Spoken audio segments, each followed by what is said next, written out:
A tiny, interesting device called an MCB protects you and your house from electrical mishaps. This breaker saves you from two situations: first, short circuit, and second, overload conditions.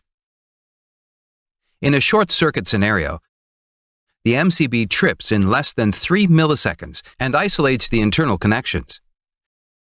Let's see how this smart device detects current chaos so quickly and precisely. A simple device called a fuse, which has a low melting point wire, was used for home protection in earlier days. In both the fault conditions mentioned previously, the current spikes up, resulting in overheating and fusing the wire or breaking the circuit. However, every time the fuse would blow, you had to manually replace it. Until you could do that, good luck with the blackout. This commonly occurring situation is why circuit breakers were invented. The circuit breaker is an automatic on-off mechanism that keeps one side of the wire moving and the other fixed. During an electric fault, if the circuit opens wide, we are done with the MCB design. After the fault ends, simply manually turn it on. Before getting more into the MCB design, a small note about the current direction. An MCB gets activated in less than 3 milliseconds, which is way lower than the half cycle time period of an alternating current. So it is okay to show the current flow in a single direction throughout the analysis. Now the question is, how does this system recognize the occurrence of an electric fault? The answer is that it has sensing elements which activates a triggering mechanism. Let's first see how we can design a super quick triggering mechanism which opens wide. A clever mechanism to achieve this objective is shown here. This mechanism has a lever to which a rectangular ring is connected, as shown. The rectangular ring is connected by 2 springs and a central lever. In this position, both the springs are in a neutral state. When the lever moves up, the bottom spring compresses and the top spring expands. The forces of both these springs are eventually transferred to the lever via the rectangular ring, and this force will be in the upward direction.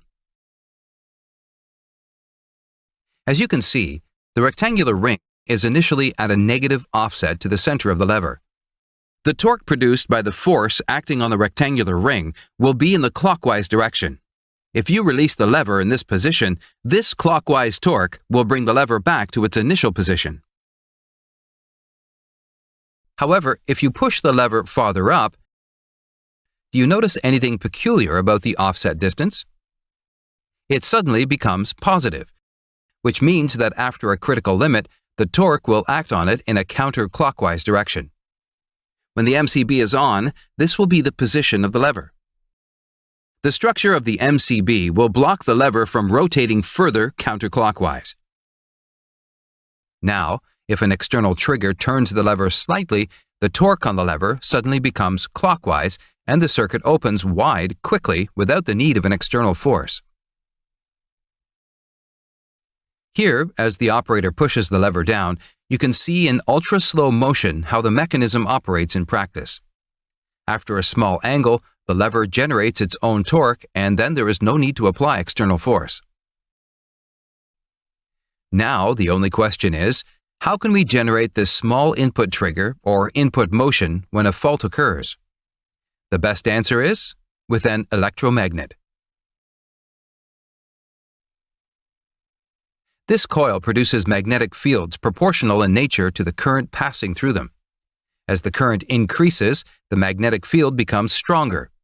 Throughout the video, note that in the case of a short circuit, the current rises up to 1,000 times in magnitude within milliseconds. This result generates a very strong magnetic field.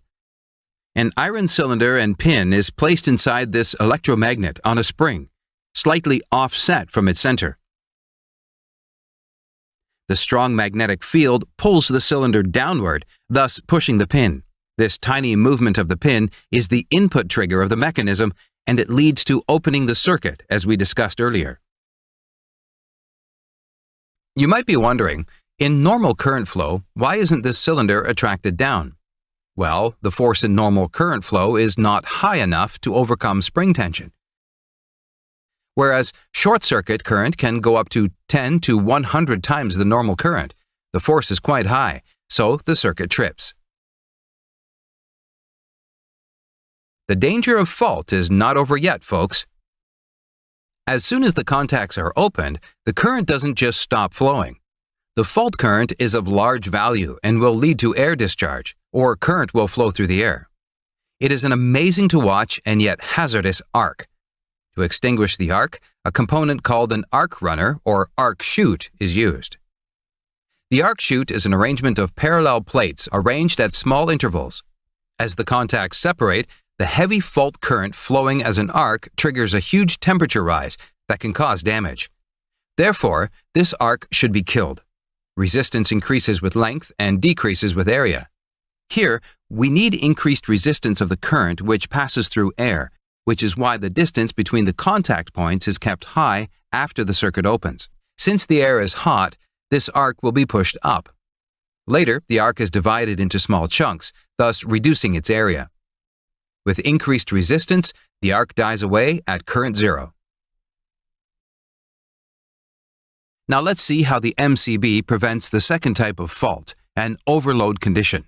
An overload happens if you find yourself using a number of appliances at once. Since all the appliances in our houses are connected in parallel, such a scenario will lead to an increase in current. This is another dangerous scenario which we need to prevent. The current flow during a short circuit rises by 10 to 100 times the rated current, but in overload it only rises 2 to 5 times. You might think that use of a separate electromagnet with lesser operating rating may solve this issue, but it won't. Let's see why. The problem with this new coil for an overload condition is that it will get activated even if you simply start another electrical appliance. Fluorescent tubes, for example, carry an inrush current during startup that maintains for about 10 milliseconds and then goes back to normal. Therefore, using a lower-rated electromagnet will cause the breaker to trip unnecessarily when you start electrical appliances. A perfect choice to solve the overload condition is a bimetallic strip. This sensor is a bit slower and offsets inrush currents, as it stays around for only 10 milliseconds. However, it trips the MCB when the overload current maintains for 2 seconds or more. In a bimetallic strip, as the current rises, heat causes the strip to bend slowly. This occurrence pushes a C-shaped lever, and thus the main lever, down, and it thereby opens the contacts. The current value at which the bimetallic strip should operate can be varied with this screw, which is only adjusted by manufacturers. We hope you have now developed a good understanding of a miniature breaker. With this precisely designed device, you are safe from electrical disasters. Apart from MCB, we have other breaker types designed for different types of faults: RCD, ELCB, and MCCB. Don't forget to support us. Thank you.